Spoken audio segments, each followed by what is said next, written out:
Beleza, pessoal? Continuando aquele raciocínio, sabe? Aquela palavra que eu estava deixando para vocês, o telefone tocou, eu tive que atender, mas continuando, eu separei uma palavra aqui que eu tinha pensado desde já, que a gente está falando sobre o compromisso com o adolescente. O compromisso do adolescente com Deus, do jovem com Deus. E como eu estava falando, o exemplo de Jesus que ele nos deu, te deu, que assim a gente venha também tomar para si mesmo e andar segundo os seus passos, andar como ele andou. E nesse sentido eu pude ver aqui um exemplo que ele próprio deu em sua juventude. E está escrito aqui em Lucas, capítulo 2, versículo 40, diz assim: E o menino crescia e se fortalecia em espírito, cheio de sabedoria, e a graça de Deus estava sobre ele. Ora, todos os anos ia seus pais a Jerusalém, à festa da Páscoa, e tendo eles já 12 anos, subiram a Jerusalém, segundo o costume do dia da festa. E regressando eles, terminados aqueles dias, ficou o menino Jesus em Jerusalém, e não souberam seus pais. Pensando, porém, eles que viria de companhia pelo caminho, andaram caminhando de um dia e procuravam entre os pastores e conhecidos. E como não encontrassem, voltaram a Jerusalém e em busca dele. E aconteceu que, passado 3 dias, acharam no templo, assentado no meio dos doutores, ouvindo-os e interrogando-os. E todos que ouviram admiravam, todos que ouviam admiravam a sua inteligência e resposta. E quando o viram, maravilharam-se, disse-lhe sua mãe: Filho, por que fizeste assim conosco? Eis que teu pai e eu ansiosos te procurávamos. E ele lhes disse: esse é o foco, a resposta de Jesus para sua mãe: Por que é que me procuráveis? Não sabeis que me convém tratar dos negócios de meu pai. Aqui, meu irmão, vou explicar um pouco a vocês. Jesus, ele era um menino nesse momento. Ele tinha aqui 12 anos de idade. Aos seus 12 anos de idade, ele se encontrava no templo, ensinando com toda a inteligência aos doutores e interrogando com toda a autoridade. Porque ele interpretava, porque ele já era o verbo, ele era Jesus, mas ele entendia, interpretava e colocava com toda a autoridade. E Jesus, com 12 anos, aí que tá, ele tinha a consciência e o compromisso de tratar dos negócios de meu pai. A resposta para sua mãe, para o seu pai, foi arrogante, não foi ignorante. A resposta foi que ele tinha a consciência e tinha o compromisso. Por mais que ele tinha apenas 12 anos, ele já veio com o objetivo de tratar das coisas de Deus, tratar das coisas do próprio Pai, do Pai Celestial. E assim a gente deve também trazer para nossas vidas. Você pode ter, sei lá, 15 anos, ou pode ser um jovem, ter 18 anos, mas isso não importa. Jesus, ele com 12 anos, ele já deu exemplo, que era o objetivo, que assim a gente venha também ter esse pensar, sabe, de tratar dos negócios de Deus. Pensar, sabe, em tratar, em fazer aquilo que é a vontade de Deus para nossas vidas, em fazer a obra de Deus para nossas vidas. E eu te pergunto, será que nós temos esse pensar? Será que nós estamos, então, sendo cristão?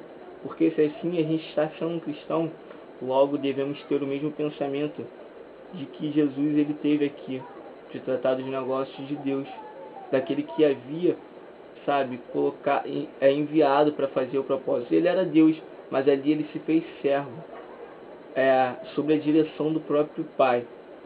E assim, Deus ele quer para nossas vidas, Deus ele quer para minha vida. E eu penso nisso quando eu li esse versículo. Logo eu me apego nele porque assim, ele com apenas 12 anos, sabe, por mais que sendo Jesus, ele deu exemplo que ele tinha, sabe, a responsabilidade de tratar das coisas de Deus. E assim devemos ser nós. Assim devemos pensar. Pensar a mesma coisa que Cristo pensou.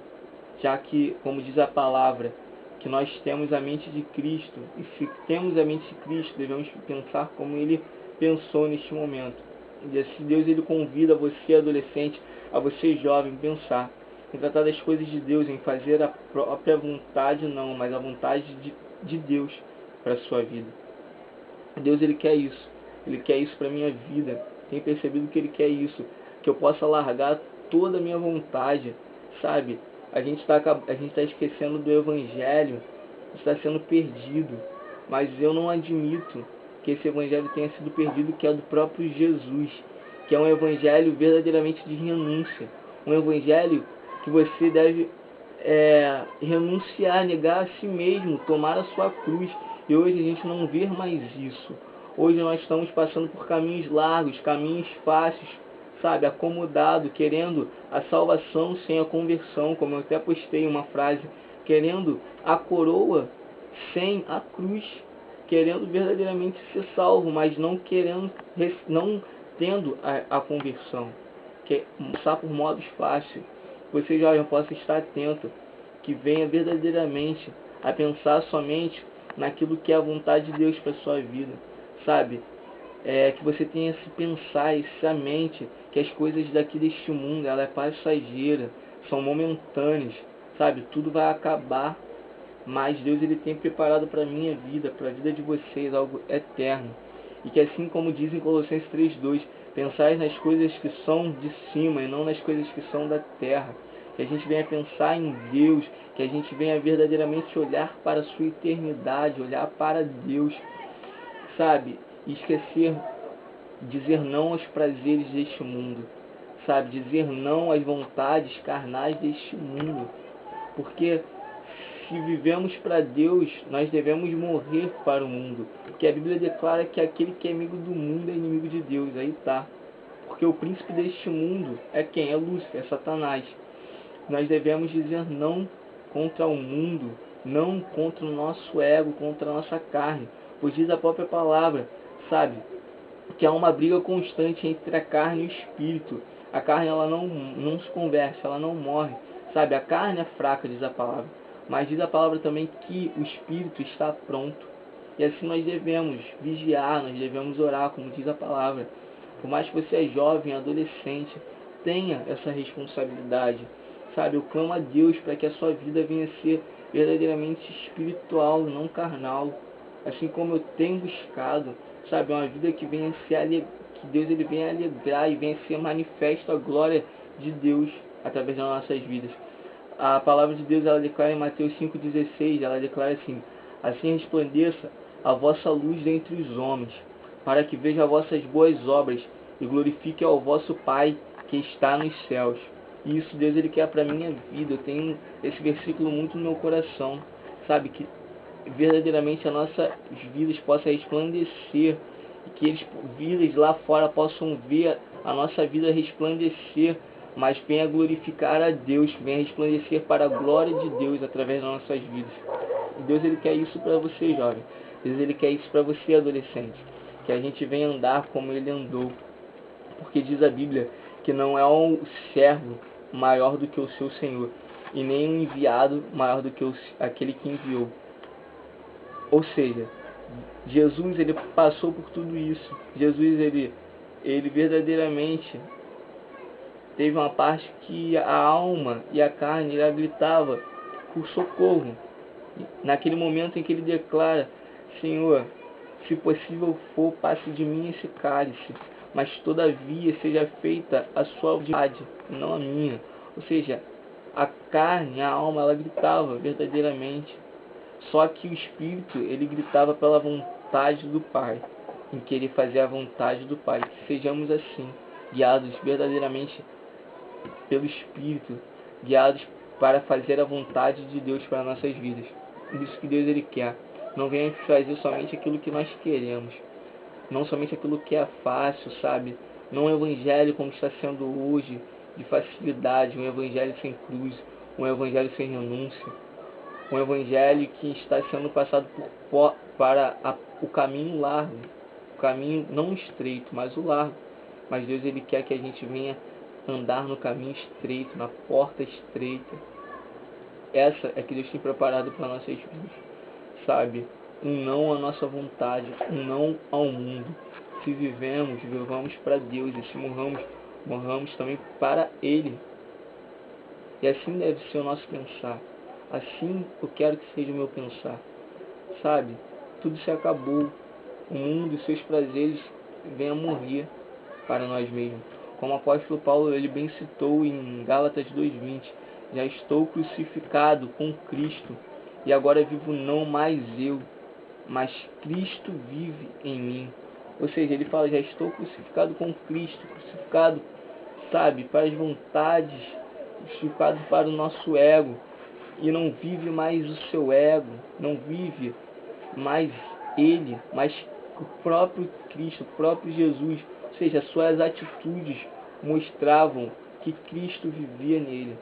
Que assim devemos imitar a Jesus. Pois Paulo também ele declara, ele fala assim, sejam meus imitadores assim como eu sou de Cristo.